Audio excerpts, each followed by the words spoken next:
दोस्तों, तो कैसे हो आप सब। आशा होगी कि आप सब अच्छे ही होंगे। तो आज हम फिर एक नई कहानी सुनेंगे। आप मेरी कहानी को अंत तक जरूर देखिएगा दोस्तों। तो आज की अपनी कहानी है कि जो भी हमारी किस्मत में लिखा है वो तो हो के रहेगा, चाहे तुम ये कार्य करो या मत करो। जो होनी है वो तो हो के रहेगी, उससे कोई भी नहीं टाल सकता। तो दोस्तों, ये कहानी अब शुरू होती है। एक गांव था। एक गांव में एक पंडित, विद्वान पंडित रहता था। तो वह बुजुर्ग हो चुका था। तो उसका एक दिन मन हुआ कि क्यों ना कि मैं एक मेरे बचपन का परम मित्र है तो उससे मिलने चला जाता हूँ। पर उसका जो मित्र था, उसका जो गांव था, उसके गांव से काफी दूर था। बीच में बहुत सारे गांव थे। तो वह मन बना करके घर से निकल जाता है कि आज तो मैं उससे मिलूंगा ही सही। तो वह घर से जैसे ही निकलता है तो उसे एक गांव मिलता है। मतलब वो रास्ते में चलता रहता है तो उसे एक व्यक्ति उसके साथ चलना शुरू कर देता है। तो वो मन ही मन में सोचता है पंडित कि चलो अच्छा है, मैं अकेला चल रहा था तो कोई तो मेरा साथी आया। तो वह धीरे धीरे चलता जाता है। फिर वो पूछता है कि आपका नाम क्या है। तो वो जो व्यक्ति चल रहा होता है साथ में, वह अपना नाम धर्मराज बताता है। फिर वह आगे कुछ पूछता ही नहीं है पंडित, बस वह चलता रहता है। तो फिर एक पहला गांव आता है। तो वह जो धर्मराज रहता है वह उस पंडित को कहता है कि मैं तुमको आगे मिलूंगा, मुझे इस गांव में कुछ काम है, तो आप जाओ, मैं आता हूँ अभी।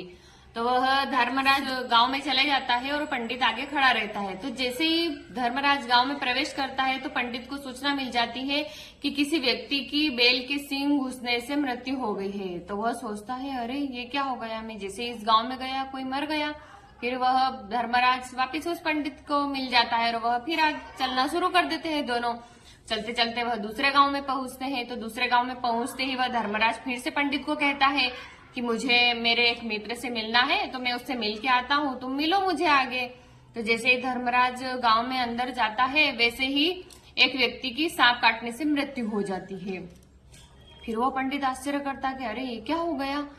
फिर वह धर्मराज फिर से पंडित को मिल जाता है। फिर वह दोनों चलते चलते तीसरे गांव में पहुंचते हैं और फिर वह धर्मराज कहता है कि चलो मैं तुम्हें आगे मिलूंगा, तुम जाओ आगे, मेरा काम है इस गांव में, मुझे बहुत इंपॉर्टेंट। तो जैसे ही वह धर्मराज गांव में प्रवेश करता है फिर एक व्यक्ति की मृत्यु हो जाती है। तो उस समय फिर पंडित से रहा नहीं जाता है और पंडित वहीं खड़ा रहता है और वह पूछ ही लेता है कि आखिर तुम कौन हो। तो फिर धर्मराज बोलते हैं कि मैं बता दूं मैं कौन हूँ, तुम सुन पाओगे। तो वह पंडित कहता है कि अरे हाँ, मतलब मैं तो विद्वान हूँ, मैं तो सुन सकता हूँ, बताओ आप कौन हो। तो वह धर्मराज कहता है कि मैं यमराज का दूत हूँ। तो वह थोड़ा अचंभे में हो जाता है पंडित एकदम से कि अरे ये क्या।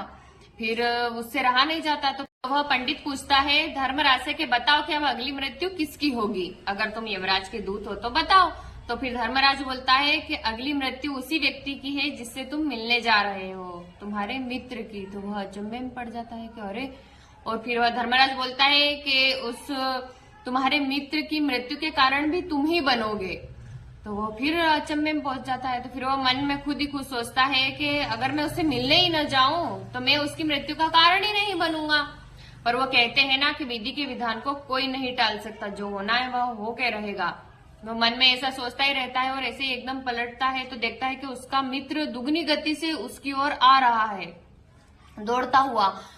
तो वह जैसे ही आता है और उसकी मृत्यु का समय आता है उसके मित्र की, और वह एकदम से उस पंडित के पास आकर के खड़ा होता है और एकदम से गिर जाता है और हार्ट अटैक से उसकी मृत्यु हो जाती है।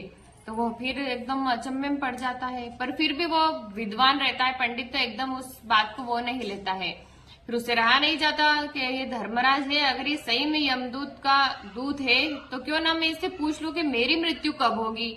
तो वह पूछ लेता है कि अच्छा बताओ कि मेरी मृत्यु कब होगी। तो फिर वह धर्मराज बोलता है अच्छा बता दूं, तुम सुन पाओगे। तो बोलता अरे हाँ, मैं तो विद्वान हूँ, मैं तो सुन पाऊंगा। तो फिर धर्मराज बोलता कि ठीक आज से 6 महीने बाद तुम्हारी मृत्यु होगी, और वो भी फांसी लगने से होगी, और तुम खुद खुशी खुशी फांसी के, धर्मराज बता ही देता है कि तुम्हारी मृत्यु फांसी लगने से होगी और तुम खुद खुशी खुशी फांसी के फंदे पे चढ़ोगे। तो फिर वह पंडित बोलता है अच्छा ऐसा है। फिर वह पंडित उसके घर चला जाता है वापिस से, और वो कहते हैं ना कि अगर जिस व्यक्ति को पता चल जाए कि उसकी कुछ दिनों में मृत्यु होने वाली है तो फिर तो उसकी बात ही अलग रहती है। वह उसी सोच विचार और उसी टेंशन में रहता है कि अरे मैं तो मरने वाला हूँ। फिर वह ये सोचता है कि क्यों ना कि मैं कहीं जाऊं ही नहीं बाहर, मतलब उसको धर्मराज बोलता है कि तुम्हारी मृत्यु बाहर कहीं मतलब बाहर के देश में जाओगे तो होगी। तो वो बोलता है कि मैं बाहर देश में जाऊंगा ही नहीं तो मेरी तो मृत्यु ही नहीं होगी। तो वह ये सारा वृत्तांत वहां वापस उसके गांव में जाके उसका जो राजा रहता है उसे सुनाता है। तो राजा को भी थोड़ी उसकी बात अजीब लगती है पंडित की, पर वो राजा सोचता है कि चलो ठीक है यार, ये अपने यहाँ का पंडित है तो हमें इसकी सुरक्षा करनी चाहिए। तो जो राजा रहता है वह उस पंडित की व्यवस्था उस राजमहल में ही कर देता है, एक कमरा उसको दे देता है, उसको सारी सुख सुविधा दे देता है कि तुम यहीं पर रहो और कहीं भी मतलब पर यहाँ तुम बंदी जैसे नहीं रहोगे, अगर तुम्हारी इच्छा हो तो तुम बाहर कहीं आ जा सकते हो, पर घूम घाम के वापस से आ जाना यहाँ पर। और वह मन में यही सोचता है कि मैं बस अब मेरी राज्य की सीमा को नहीं लांघूंगा, मैं यही रहूंगा। तो अब वो बस सब सारे वो हो जाते हैं और एक दिन वह रात को सोया हुआ रहता है। तो सोया हुआ रहता है तो उस पंडित को ये बात नहीं पता रहती है कि उसको नींद में चलने की आदत रहती है।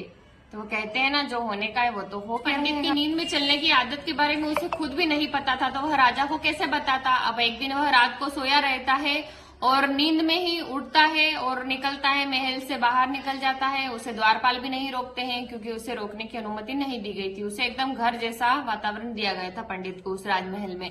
तो वह बाहर निकलता है, महल के बाहर जाने के बाद वह अस्तबल में जाता है। अस्तबल में से जो सबसे तेज घोड़ा दौड़ता है उस घोड़े को वह निकालता है और उस पर सवार हो जाता है दोस्तों। और वह बस घोड़ा जैसे ही तेज गति में जाता है और वह जो उसके राज्य की सीमा को लांघ जाता है और दूसरे राज्य में प्रवेश कर जाता है। और वह दूसरे राज्य में जाने के बाद दूसरे राज्य के जो राजा रहता है उसके महल में अंदर घुस जाता है। उसे वहां के भी सिपाही नहीं रोकते हैं क्योंकि उन्हें पता रहता है कि यह मतलब पंडित है। तो वह सीधा जा करके राजा के कमरे में रुकता है और राजा के कमरे में जा करके रानी के बगल में सो जाता है दोस्तों। अब जैसे ही सुबह राजा की नींद खुलती है और जैसे ही राजा देखता है कि रानी की बगल में ये सोया है तो वह एकदम आग बबूला हो जाता है। और वह जैसे ही उठता है पंडित पर, पंडित को कुछ पता ही नहीं रहता है कि ये सब कैसे हो गया, मुझे तो कुछ भी नहीं पता। वह बोलता है राजा को कि मुझे माफ कर दीजिए राजा साहब, मुझे नहीं पता है कि मैं यहाँ कैसे पहुंचा हूँ। पर वह राजा रहता है, वह तो सोचता है कि मैं कैसे मान लूं कि ये सही बोल रहा है झूठी। तो फिर वो बोलता है कि चलो तुम राज दरबार में पेश होना। तो वह राज दरबार में पेश होता है और वही सारी स्टोरी पूरी पिक्चर सुनाता है। दरबार में जैसे ही पेश होता है तो राजा गुस्से में तो रहता है बहुत कि इसने बहुत गलत काम किया है, तो वह उसे फांसी की सजा सुना देता है। और इतने में फिर वह पंडित उसे पूरी स्टोरी सुनाता है कि मेरी बात तो सुनिए पूरी। पर वही स्टोरी पूरी इस राजा को सुनाता है कि मुझे ऐसा बोला गया था, तो वहां के जो राजा थे उन्होंने मुझे पनाह दी थी और मैं वहीं उनके ही राज दरबार में रहता था। और जो वहां के राजा थे और यहाँ का राजा दोनों आपस में परम मित्र थे। तो फिर वो सोचता है कि हाँ इसकी बात में कुछ तो सच्चाई लग रही है। तो फिर वो सोचते हैं कि अरे अब क्या होगा, मैंने इसे फांसी की सजा तो सुना दी है, अगर मैं इसे फांसी पे नहीं लगाता हूँ तो मेरे वचन का अपमान होगा। तो फिर उसे एक उसका कोई रहता है राजा का सिपाही, तो वह बोलता है उसे कि क्यों ना राजा साहब अपन ऐसा करें कि जो कच्चा सूत होता है अपन उससे इसे फांसी पर लगाएं। अगर इसकी मृत्यु अगर होनी होगी तो इसकी मृत्यु भी नहीं होगी, मतलब उस कच्चा तो सूत से किसी की मृत्यु होती है क्या दोस्तों। तो सोचा कि तुम्हारे वचन का मान भी रह जाएगा। तो फिर वह वही कच्ची सूत की फांसी लगाते हैं। और वह पंडित भी सोचता है अरे हाँ कोई कच्चे सूत से मैं मर रहा हूँ क्या। और वह खुशी खुशी हंसते हुए मतलब स्वीकार कर लेता है। अगर वो राजा बोलता है अगर तुम सही हो तो ठीक है, तुम्हारा मान भी रह जाएगा और मेरी बात रह जाएगी। तो वो फांसी पे चढ़ाता है उसको। तो जैसे ही वह कच्चा सूत उसकी गले में हल्का सा अड़ता है और एकदम से उसकी नस कट जाती है और खून निकलने लग जाता है। तो वह जैसे ही नीचे गिर जाता है और उसके गले से खून बहने लगता है और वहां जितने भी लोग उन खड़े थे वह आश्चर्य में हो जाते हैं कि ऐसे कैसे हो सकता है, एक कच्चे सूत से किसी व्यक्ति की मृत्यु कैसे हो सकती है। तो दोस्तों आपको पता ही है कि जिस प्रकार धर्मराज ने बताया था कि ठीक 6 महीने बाद इसकी मृत्यु होगी और ये खुद खुशी खुशी फांसी पे चढ़ेगा, तो आज वही बात सत्य हो गई थी और आखिरकार उसकी मृत्यु हो ही जाती है। तो दोस्तों इस कहानी में हम यही समझेंगे कि जो विधि का विधान है वह तो होकर रहेगा, जो होना है वह होएगा, उसे कोई भी नहीं टाल सकते। अपन सोच ले कि अरे मैं ऐसा नहीं करूंगा तो ये बात हो जाए, पर ऐसा नहीं होता है दोस्तों। जो किस्मत में लिखा है वह होके रहेगा, चाहे आप करो या ना करो, ऑटोमेटिक ही आपसे ऐसी चीज होगी कि ऐसा होगा। तो हेलो दोस्तों, आपको मेरी वीडियो कैसी लगी मुझे लाइक कीजिएगा, कमेंट कीजिएगा और अगर आपने मेरे चैनल को सब्सक्राइब नहीं किया तो सब्सक्राइब कीजिएगा दोस्तों, और बेल आइकन को प्रेस कीजिएगा ताकि इसी प्रकार की नई नई कहानियां आपके पास आती रहे। धन्यवाद दोस्तों, मिलते हैं नेक्स्ट वीडियो में।